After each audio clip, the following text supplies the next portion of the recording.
Pour vous aider à comprendre comment le conflit a commencé à Gounas, je remets mon texte numéro 10 sur les étapes de la vie de Mouhamadou Sedouba, Vous y verrez les prémices depuis Médina El Hadj.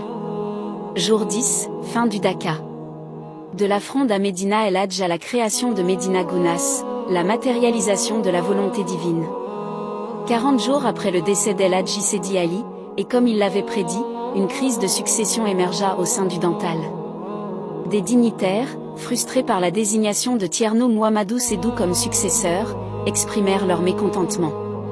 Cette discorde entraîna la scission du village et la dispersion de disciples et marabouts autrefois unis autour d'El Hadji Seydi Ali. Certains parmi les plus influents s'en allèrent avec leurs fidèles pour fonder de nouveaux villages. Face à cette situation, Thierno Mouhamadou Sedou quitta Médina El Hadj accompagné de sa famille et d'un groupe de disciples, en quête d'un lieu sacré pour fonder un nouveau village.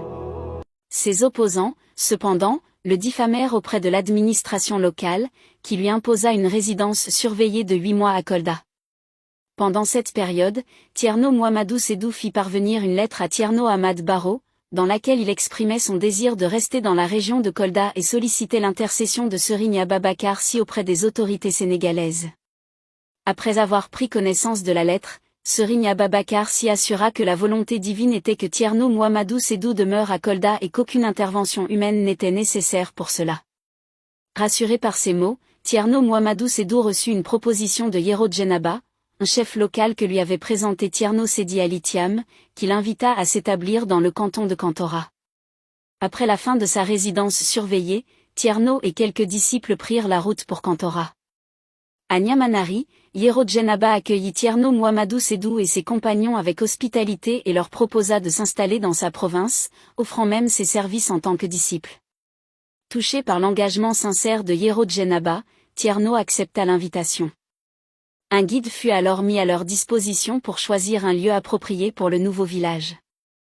Après une exploration approfondie, Thierno Mouhamadou Sedou sélectionna un site boisé et inhabituel près d'un cours d'eau nommé Kozobo, non loin de Gounassyel, un hameau de chasseurs.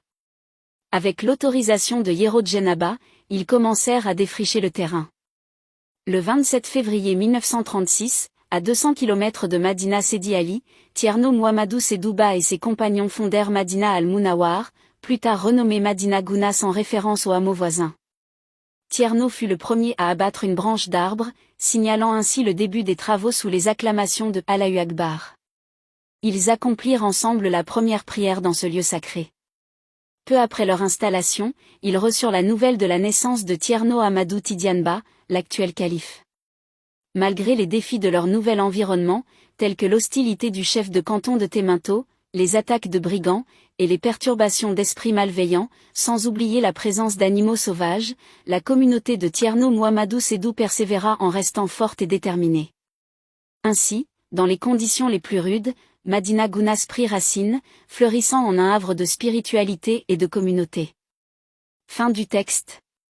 C'est la descendance de certains des frondeurs de Médina El Hadj qui ont rejoint Médina Gounas, qui compose la communauté *Ngabounké de Gounas. Jusqu'à la fin des années 70, ils s'étaient pliés à l'autorité de Thierno Mouhamadou Sedou. C'est vers 1979, à presque un an du décès de Thierno Mouhamadou Sedou, qu'ils ont commencé à se rebeller. En 1980, après le décès de Thierno Mouhamadou Sedou, ils refusent l'autorité du nouveau calife Thierno Amadou Tidiane et ainsi la communauté se divise en deux. Ils renomment la cité Médina Ouda, non reconnue officiellement, et vivent sous l'autorité de Thierno Amadou Baldé qui a été formé par Thierno Mouhamadou Sedouba. Le conflit ne commence pas maintenant. Il y a eu des affrontements dans le passé.